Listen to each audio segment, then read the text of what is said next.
हमारे कैरेक्टर्स और हमारा बिहेवियर हमारे आसपास के रहने वाले लोगों को इंस्पायर करता है, इसलिए हमें हमेशा ख्याल में ये बात को रखना चाहिए। मैं इससे रिलेटेड आपको एक छोटी सी कहानी शेयर करती हूँ। एक आदमी पार्क में जा रहा था कि उसकी नजर एक बूढ़े व्यक्ति पर पड़ी जो वहाँ बैठे हुए थे।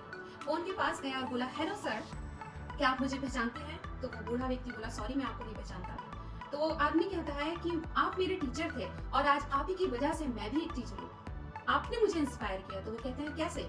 तो कहता है कि जब मैं क्लास 1 में था तो मेरी क्लास में एक बच्चा आया जिसकी एक घड़ी मुझे बड़ी पसंद आई और मैंने चुरा ली। जब उस बच्चे ने कंप्लेन किया तो आपने हम सभी बच्चों को कहा गोला बनाओ, और हमको गोले में खड़ा करके हमारी आंखें बंद करवा दी और हम सब की पॉकेट्स में हाथ डाल के चेक किया और हम सबसे कहा, अब आप आंखें खोल लो। घड़ी आपके हाथ में थी जो आपने उस बच्चे को दी और वो बच्चा खुश हो गया। उस दिन आपने मेरी डिग्निटी को सेव किया, उस दिन आपने मेरे से बचाया, उस दिन आपने मुझे इंस्पायर किया, मुझे चोर बनने से बचाया। आपको वो एपिसोड याद है? तो वो टीचर कहता है कि हाँ मुझे याद है, पर मुझे ये नहीं पता था कि वो बच्चे तुम हो, क्योंकि जब मैंने तुम सबसे कहा था आंखें बंद कर लो, मैंने अपनी भी आंखें बंद कर ली थी ताकि मुझे ये पता ना चले कि वो कौन बच्चा है और मेरी वजह से वो बच्चा शर्मिंदा हो किसी के सामने।